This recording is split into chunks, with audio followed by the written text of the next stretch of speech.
The night air was thick with grief, mirroring the hollowness that had taken root inside me. My father's funeral had just ended, the weight of his absence pressing down on me. I sought solace on the rooftop, the familiar cityscape blurring through a veil of tears. Below, the world continued, oblivious to my pain. But up here, under the vast expanse of the night sky, I felt a strange sense of peace. The stars twinkled, distant and indifferent.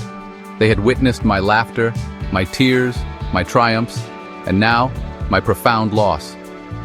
They were a constant in a world that felt like it was spinning off its axis. I closed my eyes, drawing in a shaky breath, the scent of my father's pipe tobacco, a phantom presence in the air. He had always believed in me, even when I doubted myself.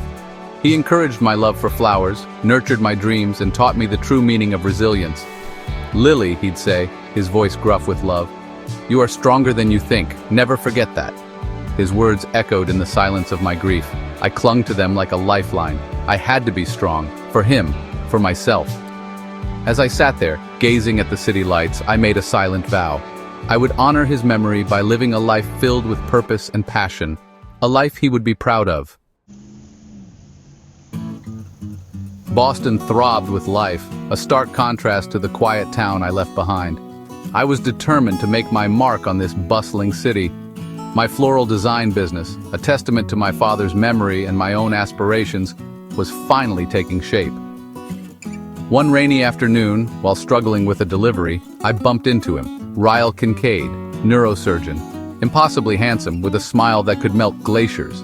Our first encounter was a flurry of apologies and awkward laughter, the air crackling with an undeniable attraction.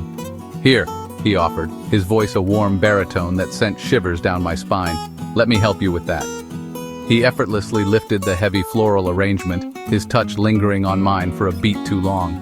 We talked for what felt like hours, the rain forgotten. He was witty, intelligent, and surprisingly easy to talk to. There was an intensity in his gaze, a depth that drew me in. As we said goodbye, the promise of another meeting hung heavy in the air. I walked away that day with a spring in my step, the memory of his smile warming me from the inside out. My flower shop, Lily Blooms, was more than just a business. It was my sanctuary, a testament to my love for all things floral, a tribute to my father's memory. The scent of lilies, roses, and freesias filled the air, a symphony of fragrances that soothed the soul. Elisa, my bubbly and fiercely loyal best friend, stood by my side, her laughter echoing through the shop.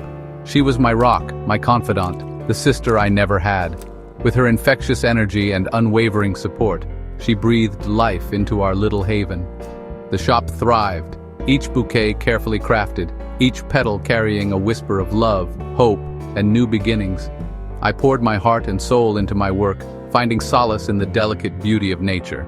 The shop was my canvas, and each floral arrangement a masterpiece. It was during one particularly hectic day, while arranging a cascade of orchids, that I saw him again. Ryle. He stood at the entrance, a hesitant smile playing on his lips. My heart skipped a beat. Fate, it seemed, had other plans for us.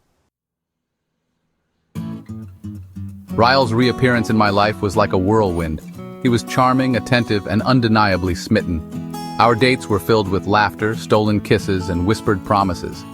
He opened up to me about his aspirations, his fears, his dreams. I found myself falling for him, hard and fast. But amidst the euphoria, a shadow lurked at the edges of my happiness. Atlas, my first love, my childhood protector, my confidant. He had been my anchor during my turbulent teenage years, a beacon of hope during my darkest hours. We had promised to stay in touch, but life, as it often does, had other plans.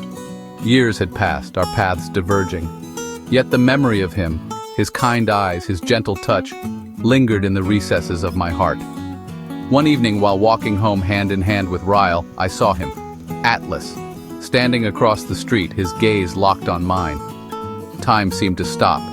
The world around me faded away, leaving only the two of us, suspended in a moment of bittersweet recognition. The past, it seemed, had a way of catching up, no matter how fast you ran.